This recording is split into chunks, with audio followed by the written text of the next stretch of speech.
You are listening and watching to a very special podcast. This is Catherine Donovan, and I have more on Briar Devlin. Enjoy! Briar was pretty content that Alex had joined. However, stoic yet brave, calm, cool-headed, and collected, Alex was pretty much different than the rest. Then again, Aaron pretty much was like that. Well, he didn't react too badly like the others.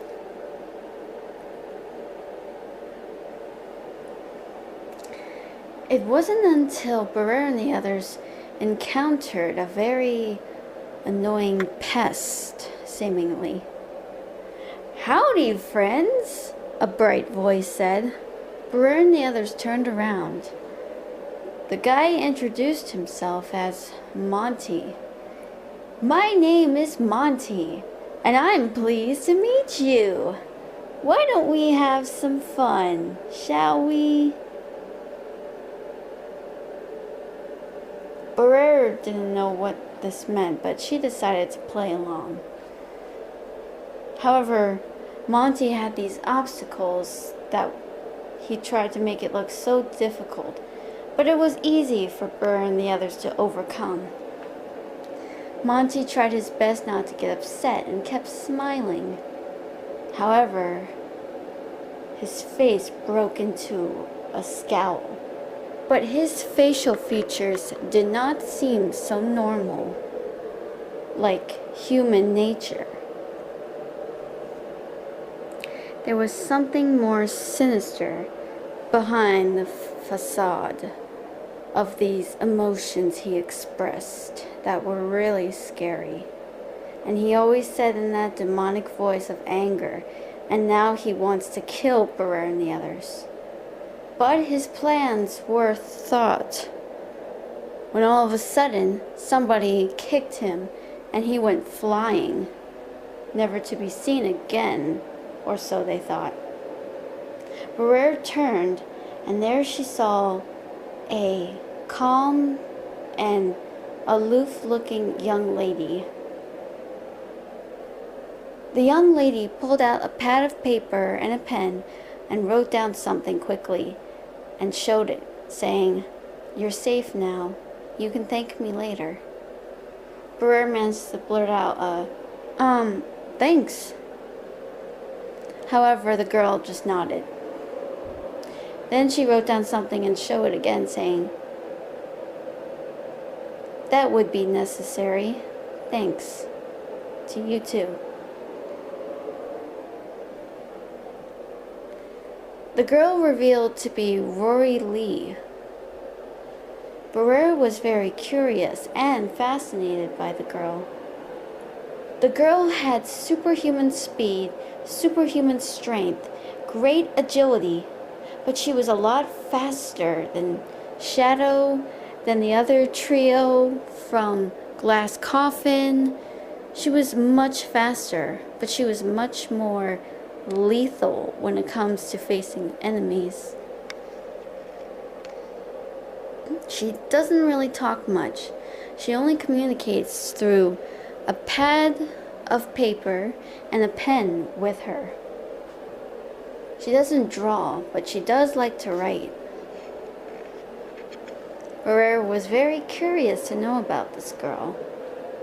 However, things got pretty strange when Briar began to have visions in her head, and all of a sudden, she started getting nosebleeds.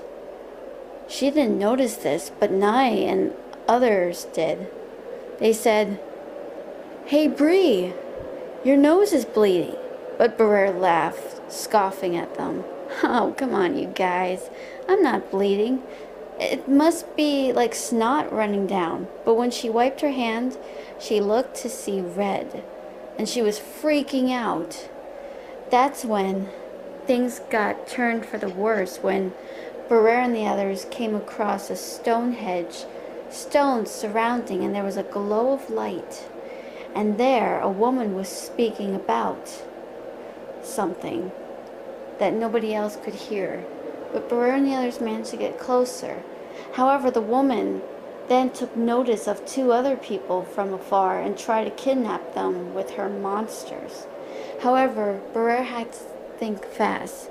She thought of Katrina in her speech and called out, "It's not them! They had nothing to do with it! I'm the one you want! Take me!"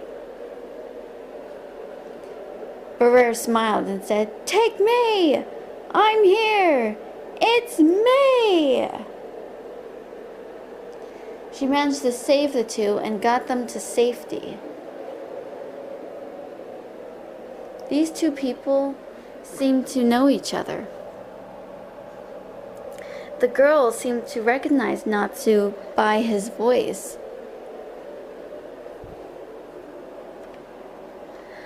The girl's name was known as Gloria. The guy with her is known as Chris.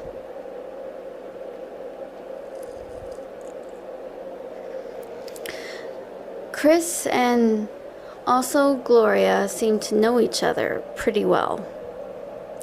Chris Jesse and Gloria Rebel. Although Gloria was no rebel. However, the last name seemed quite innocent enough.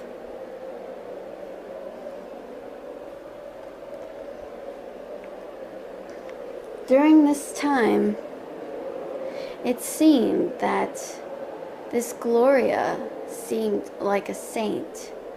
Chris, on the other hand, seemed more like a broken angel. Just a tragic, broken angel.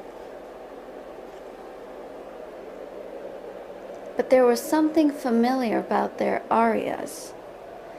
However, that woman came around again, and this time with 4 children. They wanted to attack, but then their attacks seemed familiar. They all have telekinesis, telepathy, healing factors. It was amazing. Barrera couldn't believe it, and everybody else managed to escape. However, when Barrera got back, she confronted L.M. Fabian, which he came out with the truth. Before coming to this world, and while Barrera and the others were unconscious from falling down into the abyss of the unknown, they were knocked out unconscious, and they were never near the city of DWC. Instead, they were found by people in different parts of cities. There, they were given blood samples which contained superhuman powers. These blood samples were like donations. And it turns out that woman, known as Ophelia, and her 4 children, Rosemary, Pansy, Colleen, and of course, Ruth.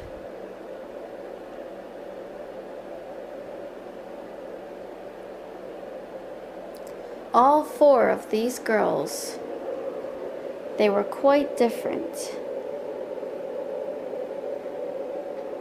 Barrera was shocked to discover that psychotic woman was still out there. It was scary to believe what would really happen. Nobody knows for sure. But this changed Barrera's life forever. Oh, wow. Thank you guys so much for listening and watching. I will see you guys next time. I'm Catherine Donovan. Catch you later.